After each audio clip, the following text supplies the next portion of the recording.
Air soda jelly asam boy.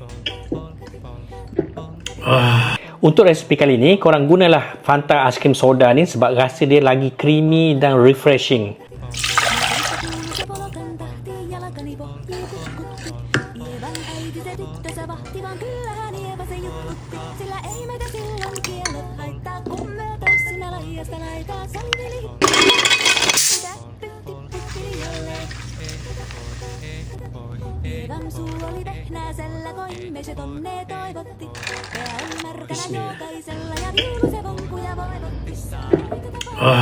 Refreshingnya. Sedap betul bila guna Fanta aiskrim soda ni.